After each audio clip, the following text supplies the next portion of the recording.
નમસ્કાર વિદ્યાર્થી મિત્રો, આજના આ વિડિયોમાં આપણે ધોરણ 12 વિષય ભૂગોળ તેનું પ્રકરણ 4 માનવીની તૃતીયક, ચતુર્થક અને પંચમ પ્રવૃત્તિઓનો અભ્યાસ કરીશું. તેમાં વિદ્યાર્થી મિત્રો અગાઉના લેક્ચરમાં આપણે માનવીની તૃતીયક પ્રવૃત્તિઓનો વિસ્તૃતમાં અભ્યાસ કર્યો હતો. તો આજના આ લેક્ચરમાં આપણે માનવીની ચતુર્થક પ્રવૃત્તિઓ, ઇન્ફોર્મેશન ટેકનોલોજી અને માનવીની પંચમ પ્રવૃત્તિઓનો અભ્યાસ કરીશું. તો વિદ્યાર્થી મિત્રો સૌપ્રથમ આપણે ચતુર્થક પ્રવૃત્તિઓનો અભ્યાસ કરીશું. તો જોઈએ કે કોને આપણે ચતુર્થક પ્રવૃત્તિ કહીએ છીએ. કે ચતુર્થક પ્રવૃત્તિઓમાં માનવીની વિશિષ્ટ પ્રકારની સેવાઓનો સમાવેશ થાય છે. કે જે ચતુર્થક પ્રવૃત્તિ છે એમાં કયા પ્રકારની સેવાઓનો સમાવેશ થાય છે? તો જેમાં માનવીની વિશિષ્ટ પ્રકારની સેવાઓનો સમાવેશ કરવામાં આવે છે અને તેમને આપણે ચતુર્થક પ્રવૃત્તિ પણ કહી શકીએ. ચતુર્થક શબ્દનું તાત્પર્ય એ છે કે તેનો સંબંધ ઉચ્ચ બૌદ્ધિક વ્યવસ્થાઓ સાથે છે. કે ચતુર્થક શબ્દનું તાત્પર્ય શું છે? કે તેનો જે સંબંધ છે એ ઉચ્ચ બૌદ્ધિક જે વ્યવસાયો છે એની સાથે એનો સંબંધ રહેલો છે, જેનું કાર્ય ચિંતન, સંશોધન અને વિકાસ માટે નવા વિચારો આપવાનું છે. એ ચતુર્થક પ્રવૃત્તિમાં શું હોય છે? તો એમાં જે મુખ્ય કાર્ય છે એનું કાર્ય ચિંતન, સંશોધન અને વિકાસ માટે નવા વિચારો આપવા માટેનું હોય છે. તો આ છે ચતુર્થક પ્રવૃત્તિની વ્યાખ્યા કે કોને આપણે ચતુર્થક પ્રવૃત્તિ કહીશું. હવે આપણે એને ડિટેલમાં અભ્યાસ કરીએ કે વિશ્વમાં જે ઓછા લોકો છે કે જે ચતુર્થક પ્રવૃત્તિઓ સાથે જોડાયેલા હોય છે, કે નહિવત લોકો જે ચતુર્થક પ્રવૃત્તિ સાથે જોડાયેલા હોય છે. વિકસિત દેશોમાં તેનું પ્રમાણ વધુ છે. કે જે વિકસિત દેશો છે એવા દેશોમાં એનું પ્રમાણ કેવું છે? વધારે છે. બાકીના જે દેશો છે એમાં જે લોકો છે એ પ્રથમ, દ્વિતીય અને તૃતીય પ્રવૃત્તિ સાથે સંકળાયેલા હોય છે. આ પ્રવૃત્તિ સાથે જોડાયેલા લોકોની વિશિષ્ટતા એ છે કે તેઓ ઊંચું વેતન અને ઊંચો હોદ્દો પ્રાપ્ત કરવા ખૂબ જ ગતિશીલ રહે છે. કે જે ચતુર્થક પ્રવૃત્તિ સાથે જોડાયેલા લોકો છે એ લોકો ઊંચો હોદ્દો પ્રાપ્ત કરવા માટે ખૂબ જ દરરોજ માટે એ ગતિશીલ રહે છે, તો જ એ ઉચ્ચતમ પ્રકારની પ્રવૃત્તિ કરી શકે છે. વધુ વેતનવાળી નોકરી કોઈને કોઈ સ્વરૂપે માહિતી સંગ્રહ પ્રક્રિયા અને પ્રસારણથી જોડાયેલી હોય છે. કે જે વધારે વેતનવાળી જે નોકરી છે એ કોઈને કોઈ રીતે માહિતી સંગ્રહ પ્રક્રિયા અને પ્રસારણથી જોડાયેલી હોય છે. એટલે કે કેવા પ્રકારની સેવાઓ? કે જે ચતુર્થક પ્રવૃત્તિઓ છે. તો આવી પ્રવૃત્તિઓ ઊંચા વેતનવાળી હોય છે, તો સાથે સાથે એ માહિતી સંગ્રહ પ્રક્રિયા સાથે પણ જોડાયેલી હોય છે. કમ્પ્યુટર અને ઇન્ટરનેટના કારણે આ પ્રવૃત્તિ સાથે જોડાયેલા લોકોની કાર્યક્ષમતામાં ખૂબ જ વધારો થવા પામ્યો છે. આપણે પણ જોઈએ છે, સ્વાભાવિક છે કે અત્યારે હાલ વર્તમાનમાં કે કોઈ પણ કામ છે, કોઈ નાની એવી દુકાન છે તો એમાં પણ અત્યારે કોમ્પ્યુટર આવી ગયું છે. એટલે કે બધા જ કામ અત્યારે કોમ્પ્યુટર ઉપર થઈ ગયા છે. તો કોમ્પ્યુટર અને ઇન્ટરનેટના કારણે આવી પ્રવૃત્તિઓ સાથે જે જોડાયેલા લોકો છે એમની કાર્યક્ષમતામાં ખૂબ જ વધારો થવા પામ્યો છે. ઇન્ફોર્મેશન ટેકનોલોજીના ક્ષેત્રમાં ક્રાંતિકારી પરિવર્તન થવાના કારણે જ્ઞાન આધારિત ઉદ્યોગો, માહિતી સાથે જોડાયેલી સેવાઓ અને વિશિષ્ટ ક્ષેત્રોમાં સંશોધન સેવાઓ વિકસી છે. કે જે આ પ્રકારની જે પ્રવૃત્તિઓ છે, ચતુર્થક પ્રવૃત્તિઓ, એમાં ઇન્ફોર્મેશન ટેકનોલોજી એટલે કે આઈટીના ક્ષેત્રોમાં જે ક્રાંતિકારી પરિવર્તન થયા છે એના કારણે જ્ઞાન આધારિત ઉદ્યોગો વિકાસ પામ્યા છે. તો વિદ્યાર્થી મિત્રો આ છે ચતુર્થક પ્રવૃત્તિઓ. હવે આપણે જોઈએ કે ઇન્ફોર્મેશન ટેકનોલોજી એટલે શું? કે આઈટી, જેને ટૂંકા શબ્દોમાં આઈટી કહેવાય છે, ઇન્ફોર્મેશન ટેકનોલોજી. તો આપણે ઇન્ફોર્મેશન ટેકનોલોજી વિશે વિસ્તૃતમાં વાત કરીએ તો સૌપ્રથમ એની વ્યાખ્યા છે કે ઇન્ફોર્મેશન ટેકનોલોજી એટલે માહિતીના સંયોજન, પ્રોસેસિંગ, માહિતીનો મોટા પાયે સંગ્રહ અને પ્રસારણમાં સહાયભૂત થતા સાધનો. આ એની વ્યાખ્યા છે કે ઇન્ફોર્મેશન ટેકનોલોજી એટલે શું? તો માહિતીના સંયોજન, પ્રોસેસિંગ, માહિતીનો મોટા પાયે સંગ્રહ અને પ્રસારણમાં સહાયભૂત થતા સાધનો. વિદ્યાર્થી મિત્રો, આપણને ઇન્ફોર્મેશન ટેકનોલોજીની વ્યાખ્યા વારંવાર પરીક્ષામાં પૂછાય છે.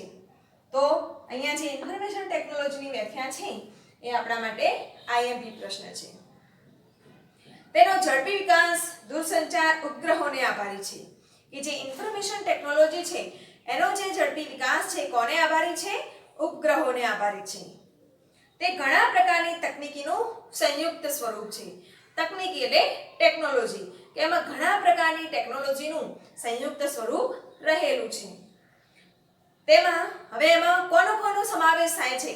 તો સૂક્ષ્મ ઇલેક્ટ્રોનિક્સ, કમ્પ્યુટર, સંદેશાવ્યવહાર, પ્રસારણ, ઓપ્ટિક ઇલેક્ટ્રોનિક્સનો સમાવેશ એમાં થાય છે. આ પ્રણાલીના ઉપયોગથી ટેકનોલોજીમાં નવા ક્ષેત્રોનો વિકાસ થયો છે. કે જે ઇન્ફોર્મેશન ટેકનોલોજી છે એના કારણે દરેક ક્ષેત્રમાં કંઈક ને કંઈક નવીન ટેકનોલોજીનો વિકાસ થયો છે. આ તકનીકીનો ઉપયોગ હવે જે આ ઇન્ફોર્મેશન ટેકનોલોજી છે આઈટી, એનો ઉપયોગ ક્યાં થાય છે? તો વ્યાપાર, ચિકિત્સા, પરિવહન, અંતરિક્ષ વિજ્ઞાન, શિક્ષણ, ઉદ્યોગો, બેંકો, મોટા ઔદ્યોગિક ગૃહો, સરકારી કચેરીઓ વગેરે વિવિધ ક્ષેત્રોમાં ઇન્ફોર્મેશન ટેકનોલોજીનો ઉપયોગ થવા લાગ્યો છે. માહિતી સંસાધન અને સંદેશા વ્યવહાર એ ટેકનોલોજી પરિવર્તનનું કેન્દ્ર બિંદુ છે. કે હવે આમાં કયું મુખ્ય વસ્તુ છે? તો માહિતી સંશોધન અને સંસાધન અને સંદેશા વ્યવહાર એ આ જે ટેકનોલોજી છે એ પરિવર્તનનું કેન્દ્ર બિંદુ ગણાવી શકાય. વર્તમાન ટેકનોલોજી ક્રાંતિની મુખ્ય વિશેષતા જ્ઞાનનું નિષ્પાદન, માહિતી સંસાધનની યુક્તિઓમાં જ્ઞાન અને માહિતીની પ્રક્રિયાની વહેંચણી છે. ઇન્ફોર્મેશન ટેકનોલોજીના વિકાસના આધારે પર્સનલ કમ્પ્યુટર્સ, ઇન્ટરનેટ અને સેલ્યુલર ફોનનો આવિષ્કાર થયો છે. કે આઈટીના વિકાસને આધારે પર્સનલ કોમ્પ્યુટર, બીજા નંબરે છે ઇન્ટરનેટ અને સેલ્યુલર ફોનનો ઉપયોગ વધ્યો છે. આ પ્રકારની પ્રણાલીના આગમનને કારણે ઔદ્યોગિક સમાજમાં યંત્ર વિષયક તકનીકીમાં ધરમૂળમાં ફેરફારો થઈ રહ્યા છે. કે આપણે પણ જોઈએ છીએ કે અત્યારના સમયમાં વર્તમાનમાં કે આઈટીના ક્ષેત્રે જે સંશોધનો થયા છે એના કારણે જે પ્રણાલી છે, આ જે પ્રણાલી છે ઇન્ફોર્મેશન ટેકનોલોજીની, તો એ પ્રણાલીને આધારે ઔદ્યોગિક સમાજમાં જે યંત્ર વિષયક જે તકનીક છે એમાં મોટા પાયામાં ધરમૂળથી ફેરફારો થઈ રહ્યા છે. તેના ફળ સ્વરૂપે વર્તમાન આર્થિક પ્રવૃત્તિ મુખ્યત્વે અપ્રત્યક્ષ ઉત્પાદનોથી પ્રભાવિત છે. અને તેના ફળ સ્વરૂપે આપણને શું જોવા મળ્યું છે?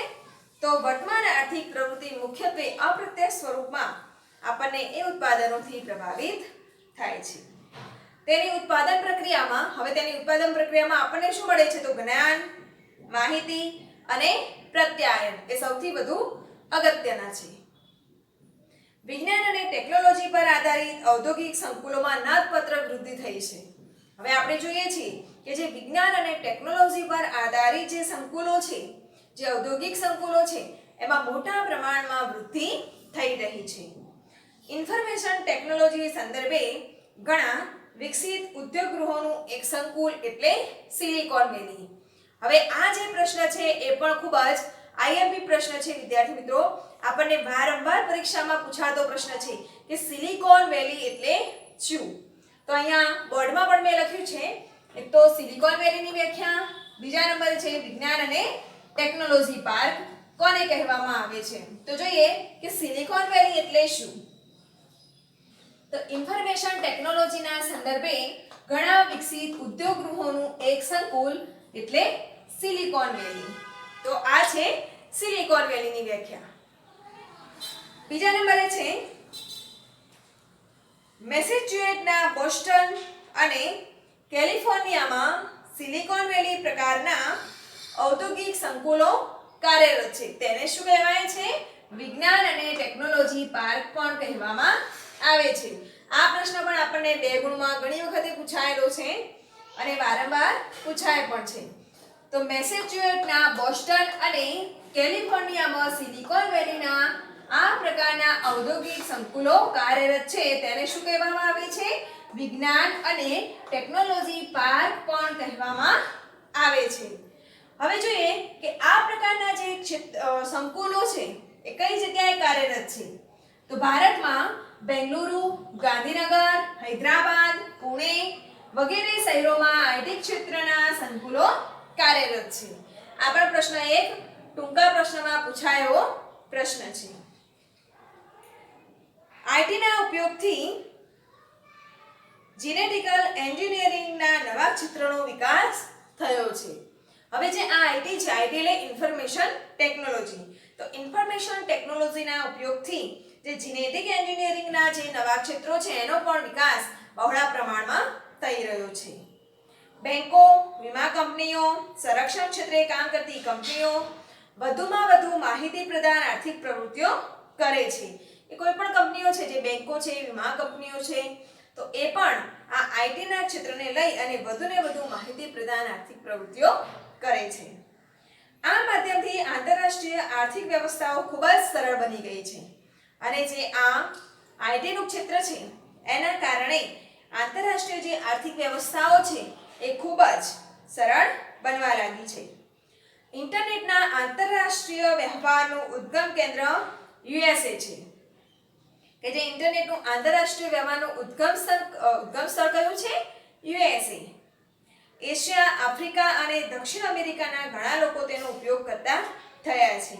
કે યુએસએ નું કેન્દ્ર હોવાને કારણે એશિયા, આફ્રિકા અને દક્ષિણ અમેરિકાના ઘણા લોકો તેનો બહોળા પ્રમાણમાં ઉપયોગ કરે છે. યુકે, ચીન, જર્મની અને જાપાનમાં ઇન્ટરનેટ દ્વારા આર્થિક પ્રવૃત્તિઓનો વિકાસ ઝડપથી થઈ રહ્યો છે. હવે જોઈએ કે માહિતી હવે ઇન્ટરનેટના ઉપયોગો, ઇન્ફોર્મેશન ટેકનોલોજીને આધીન જે ઇન્ટરનેટના ઉપયોગો છે તો એને જોઈએ કે માહિતી અંકાત્મક થઈ જતા સંદેશા વ્યવહારમાં ઇન્ટરનેટ ખૂબ જ ઉપયોગી સાબિત થયું છે. કે ઇન્ટરનેટ આપણને કઈ રીતે એના ઉપયોગ આપણને થાય છે. તો ઇન્ટરનેટ ખૂબ જ ઉપયોગી છે. તો ઇન્ટરનેટના કારણે અધિકારીઓ પોતાના નોકરીના સ્થળેથી દૂર રહીને અથવા પોતાના ઘરમાં બેસીને પોતાના કાર્યાલયના કાર્યો કરી શકે છે. આ એનો પ્રથમ ઉપયોગ છે. આપણને ઇન્ટરનેટના ઉપયોગો પણ પૂછાય છે. ઘણી વખત 3 ગુણમાં કે 5 ગુણમાં એ પ્રશ્ન પૂછાતો હોય છે કે ઇન્ટરનેટના ઉપયોગો જણાવો. તો સૌપ્રથમ છે ઇન્ટરનેટના કારણે જે અધિકારીઓ છે એ પોતાના નોકરીના સ્થળેથી દૂર રહીને અથવા તો પોતાના જ ઘરમાં બેસી અને એ પોતાના કાર્યો કરી શકે છે. બેંકો પોતાની મૂડી ખૂબ જ ઓછા સમયમાં સ્થળાંતરણ કરી શકે છે.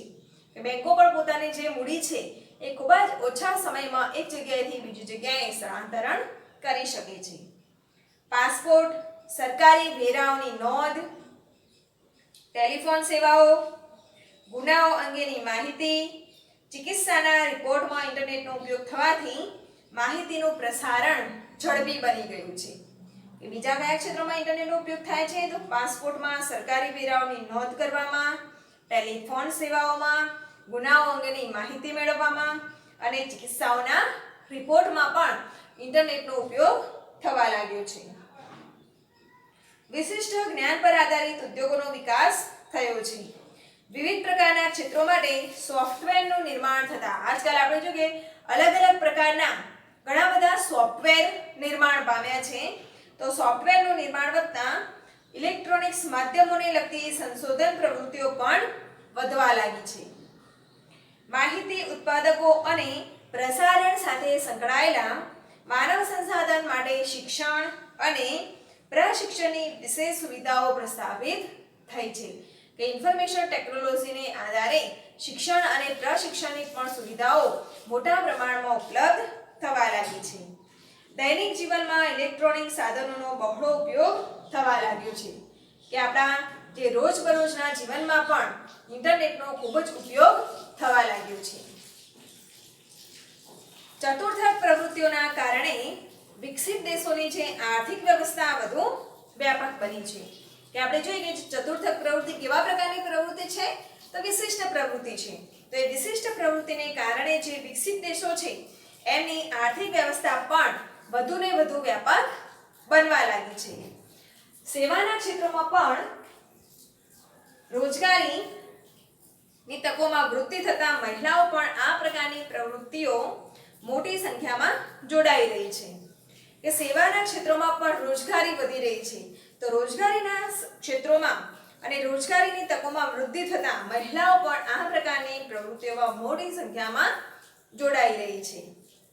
અનેક વિકસિત રાષ્ટ્રો વિદેશી ગ્રાહકોને સેવાઓનું વેચાણ કરીને વધુ કમાણી કરી રહ્યા છે કે આવા અનેક જે વિકસિત રાષ્ટ્રો છે એ પણ વિદેશી ગ્રાહકોને એ સેવાઓનું વેચાણ કરી અને મોટા પ્રમાણમાં કમાણી કરે છે.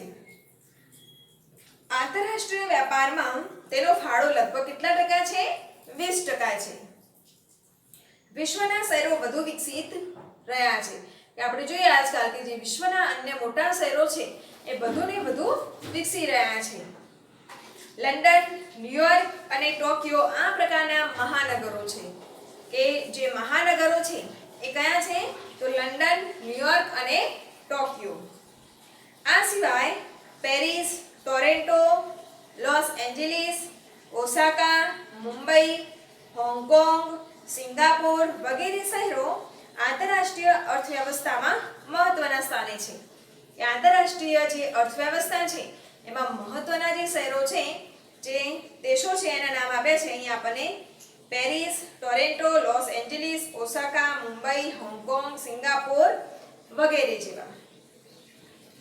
લંડન, ન્યુયોર્ક અને ટોક્યો આ ત્રણેય શહેરો માહિતી પર આધારિત અર્થવ્યવસ્થાના કેન્દ્રીય સ્થળો બને છે.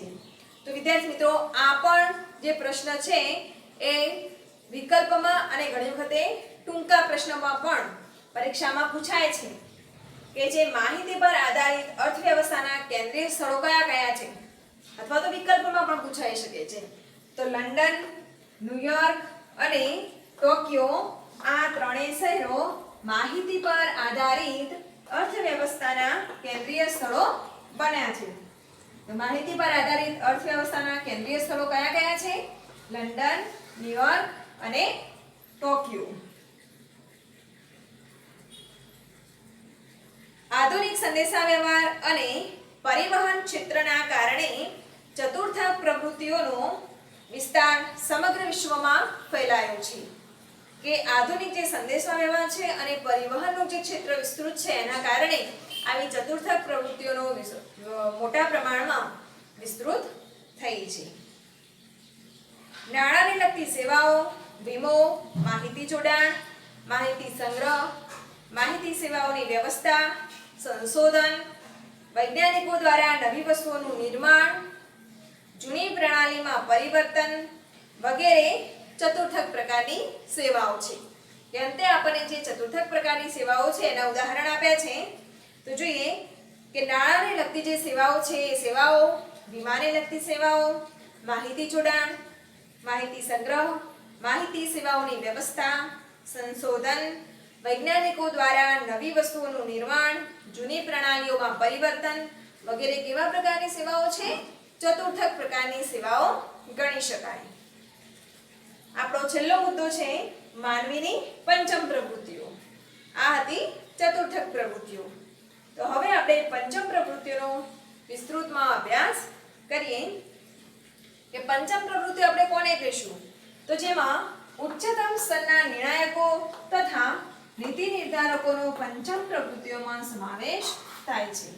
કે જે ઉચ્ચતમ કક્ષાના નિર્ણાયકો છે અને જે નીતિ નિર્ધારકો છે કે નીતિના નિર્ધારણવાળા જે લોકો છે તો એમનો સમાવેશ પંચમ પ્રવૃત્તિમાં કરી શકાય. આમાં જ્ઞાન આધારિત ઉદ્યોગો જે સામાન્ય રીતે ચતુર્થક સેવાઓથી જોડાયેલા હોય છે. કે આમાં કેવા ઉદ્યોગો હોય છે? જ્ઞાન આધારિત ઉદ્યોગો અને જે ચતુર્થક પ્રવૃત્તિથી જોડાયેલા હોય છે તેમનો પણ સમાવેશ કરવામાં આવે છે. આ પ્રકારની ચતુર્થક પ્રવૃત્તિઓ અને પંચમ પ્રવૃત્તિઓ વચ્ચે સૂક્ષ્મ તફાવત છે. કે જે ચતુર્થક પ્રવૃત્તિ અને પંચમ પ્રવૃત્તિ એમાં મોટો તફાવત નથી, પરંતુ કેવો તફાવત છે? સૂક્ષ્મ પ્રકારનો તફાવત ત્યાં જોવા મળે છે. એટલે કે જે પંચમ પ્રવૃત્તિ છે એ ચતુર્થક પ્રવૃત્તિ ઉપર આધારિત હોય છે. હવે એમાં કયા કયા જે પંચમ પ્રવૃત્તિ આપણે કોને કહી શકીએ? તો વર્તમાન સાથે જોડાયેલા વિચારો કે વિચારધારા આપવી, તેમનું પુનર્ગઠન અને વ્યાખ્યા કરવી, માહિતીની વ્યાખ્યા કરવી, નવા પ્રયોગો, નવીનતમ પ્રૌદ્યોગિકી, અતિ આધુનિક સંશોધન કાર્યો, નૂતન દ્રષ્ટિકોણથી કોઈપણ પ્રક્રિયાનું મૂલ્યાંકન કરવું વગેરે પંચમ પ્રવૃત્તિઓ છે. તો અહીંયા પંચમ પ્રવૃત્તિ આપણે કોને કહીશું? તો વર્તમાન સાથે જોડાયેલા વિચારો કે વિચારધારા આપવી, તેમનું પુનઃગઠન અને વ્યાખ્યા કરવી, માહિતીની વ્યાખ્યા કરવી, નવા પ્રયોગો, નવીનતમ પ્રૌદ્યોગિકી, અતિ આધુનિક સંશોધન કાર્યો, નૂતન દ્રષ્ટિકોણથી કોઈપણ પ્રક્રિયાનું મૂલ્યાંકન કરવું. આ બધી જ પ્રવૃત્તિઓને આપણે પંચમ પ્રવૃત્તિઓ કહી શકીએ. કેવા પ્રકારની પ્રવૃત્તિઓ છે? કે ઉચ્ચતમ પ્રકારની પ્રવૃત્તિઓ છે. આ વિશેષ પ્રકારની ઉચ્ચ સ્તરીય સેવાઓ છે. અતિ સૂક્ષ્મ શક્તિ અને કલ્પનાતીત કૌશલ્યો આ પ્રકારની સેવા માટે જરૂરી છે. કે આ પ્રકારની પંચમ પ્રવૃત્તિ માટે કેવી શક્તિની જરૂર પડે છે? તો અતિ સૂક્ષ્મ શક્તિ, કે આપણું ઝીણવટપૂર્વકનું જે નિરીક્ષણ છે એવી શક્તિ, કલ્પનાતીત કૌશલ્યો વગેરે પ્રકારની શક્તિની ત્યાં જરૂર પડે છે. વરિષ્ઠ વ્યાવસાયિકો, ઊંચા પ્રકારનો હોદ્દો ધરાવતા સરકારી અધિકારીઓ, સંશોધન કાર્યો સાથે જોડાયેલા સંશોધકો, વ્યાવસાયિકો, આર્થિક, રાજકીય કે નીતિ વિષયક સલાહકારો, પોતાના ક્ષેત્રના સફળ નિષ્ણાતો, વિવિધ ક્ષેત્રો માટે નવા જ પ્રકારના છતાંય વ્યવહારિક નિર્ણયો કરનારા સુજ્ઞ નિર્ણય નિર્ધારકો, ઉદ્યોગો, શાસન વ્યવસ્થા સંબંધિત ક્ષેત્રો, સામાજિક, આર્થિક, વેપાર વાણિજ્ય, વિદેશ નીતિ કે અદ્યતન ટેકનોલોજી ક્ષેત્રના સલાહકારો કે જેઓ ખૂબ જ ઊંચું વેતન પ્રાપ્ત કરે છે તેમને પંચમ પ્રકારની પ્રવૃત્તિ સાથે જોડાયેલા ગણાવી શકાય. કે કેવા લોકોને આપણે પંચમ પ્રવૃત્તિ સાથે જોડાયેલા લોકો ગણીએ છીએ? કે જે ઊંચા પ્રકારનું વેતન પ્રાપ્ત કરે છે તેમને આપણે પંચમ પ્રવૃત્તિ સાથે જોડાયેલા લોકો ગણી શકીએ. અને તેમનું કાર્ય પણ કેવું હોય છે? અતિ સૂક્ષ્મ. એમની ઝીણવટ શક્તિ પણ ખૂબ જ સૂક્ષ્મ પ્રકારની હોવી જોઈએ. એમનામાં કલ્પનાતીત કૌશલ્યો પણ હોવા જોઈએ. તો એવા લોકોનો સમાવેશ પંચમ પ્રવૃત્તિમાં કરવામાં આવે છે. ઉન્નત અર્થવ્યવસ્થાઓ સ્થાપવામાં તેઓ મહત્વની ભૂમિકા ભજવે છે. કે જે ઊંચા પ્રકારની અર્થવ્યવસ્થા છે એને સ્થાપના કરવામાં આવા પ્રકારના જે લોકો છે એ મહત્વની ભૂમિકા ભજવે છે. સૂચના પ્રૌદ્યોગિકી, માનવ સંસાધન, ગ્રાહક સહાયતા અને કોલ સેન્ટર સેવાઓને વધુ ઉત્પાદક, ઝડપી અને સરળ બનાવવાની પ્રક્રિયાઓ પંચમ પ્રવૃત્તિઓ માટે પાયાની બાબતો ગણાવી શકાય. આજે આંકડાકીય માહિતી અને પ્રૌદ્યોગિક સેવાઓ એશિયાઈ, પૂર્વ યુરોપિયન તથા આફ્રિકન દેશોમાં ખૂબ જ સરળતાથી કાર્યાન્વિત થઈ રહી છે. કે આ પ્રકારની જે આંકડાકીય અને પ્રૌદ્યોગિક સેવાઓ કઈ જગ્યાએ ખૂબ જ કાર્યાન્વિત છે? તો એશિયાઈ, પૂર્વ યુરોપિયન અને આફ્રિકન દેશોમાં. હૈદરાબાદ અને મનીલા એટલે કે ફિલિપિન્સમાં સ્થાપિત આ પ્રકારની કંપની ભૌગોલિક સરળતાથી માહિતી તંત્રની તકનીકી પર આધારિત પ્રોજેક્ટ વિશે યુએસએ અને જાપાન માટે સહાયક સેવાઓ પૂરી પાડે છે. કે આ પ્રકારની પંચમ પ્રવૃત્તિઓ માટે સહાયક સેવાઓ કોણ પૂરી પાડે છે? તો યુએસએ અને જાપાન. તેના માટે જે હૈદરાબાદ અને મનીલા એટલે કે ફિલિપિન્સમાં જે સ્થાપિત આ પ્રકારની જે ભૌગોલિક માહિતી પર આધારિત જે કંપનીઓ છે એ કંપનીઓ ત્યાં સેવાઓ પૂરી પાડે છે. પંચમ પ્રવૃત્તિઓના કારણે નવા ઉદ્યોગો સ્થપાઈ રહ્યા છે. સ્વાભાવિક છે કે જે ઊંચા પ્રકારની પ્રવૃત્તિઓ છે અને એના કારણે જ જે નવા ઉદ્યોગોની સ્થાપના પણ થઈ રહી છે. કારણ કે ત્યાંથી જ કંઈક નવું સંશોધન થતું હોય છે. સામાજિક સંગઠનોની તરાહ પણ બદલાઈ રહી છે. તરાહ એટલે પદ્ધતિ. કે જે સામાજિક સંગઠનો છે એની પદ્ધતિમાં પણ બદલાવ આવી રહ્યો છે. નવા રાજકીય સમીકરણો ઊભા થઈ રહ્યા છે. પરિવહન, દૂરસંચાર, અવકાશ સંબંધી નવા સંશોધનો અથવા કે પરિવહન, દૂરસંચાર અને અવકાશ સંબંધી જે નવા સંશોધનો છે તેવા સંશોધનો પણ થવા લાગ્યા છે. કોના કારણે? પંચમ પ્રવૃત્તિઓને કારણે. અદ્યતન તકનીકનો પ્રચાર અને પ્રસાર પણ વધ્યો છે. કે આધુનિક જે ટેકનોલોજી છે એનો પ્રચાર અને પ્રસાર પણ ખૂબ જ વધવા લાગ્યો છે. માનવ સંસાધનને વધુ ગુણવત્તાવાળું બનાવવાના નવા માર્ગો ખુલ્યા છે. કે માનવ સંસાધન કે જે આપણું મહત્વનું એક સંસાધન ગણી શકાય. તો માનવ સંસાધનને વધુ ગુણવત્તાવાળું બનાવવા માટેના પણ આ પંચમ પ્રવૃત્તિઓને આધારે જ નવા માર્ગો ખુલ્યા છે. મોટાભાગની ઉત્પાદન પ્રણાલીઓમાં ભારે પરિવર્તન થઈ રહ્યું છે કે જે મોટાભાગની જે ઉત્પાદન પ્રણાલીઓ છે કે જે પદ્ધતિઓ છે તેમાં પણ મોટા પ્રમાણમાં પરિવર્તન થવા લાગે છે. વિચાર કરવાની દિશાઓમાં પણ આમૂલ પરિવર્તન આવ્યું છે કે જે વિચારવાની જે માનવીની જે વિચારવાની જે પદ્ધતિ છે એમાં પણ મોટા પ્રમાણમાં પરિવર્તન થવા લાગ્યું છે. તો વિદ્યાર્થી મિત્રો, આ છે આપણી પંચમ પ્રવૃત્તિ કે જે વિશિષ્ટ એક પ્રકારની પ્રવૃત્તિ છે કે જેની સાથે ઉચ્ચતમ સ્તરના નિર્ણાયકો તથા નીતિ નિર્ધારકો જોડાયેલા હોય છે અને એના કારણે જ અન્ય નવા નાના ઉદ્યોગો પણ સ્થપાયા છે.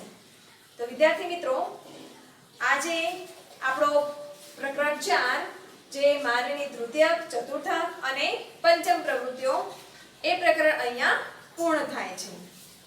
તો વિદ્યાર્થી મિત્રો, અહીંયા મેં છે ચતુર્થક પ્રવૃત્તિની વ્યાખ્યા, ઇન્ફોર્મેશન ટેકનોલોજીની વ્યાખ્યા, સિલિકોન વેલી, વિજ્ઞાન અને ટેકનોલોજી પાર્ક અને જે પંચમ પ્રવૃત્તિઓની જે વ્યાખ્યા છે એ વ્યાખ્યા જે અહીંયા બોર્ડમાં લખી છે એ તમે તમારા સ્વાધ્યાયના ચોપડામાં લખી લો અને જે ટૂંકા પ્રશ્નો મેં કહ્યા છે એને તૈયાર કરો. અને જ્યારે આપણું પ્રકરણ પૂર્ણ થાય છે તો આપણે એનો સ્વાધ્યાય પણ લખવાનો છે. તો હું તમને એ સ્વાધ્યાય આપીશ.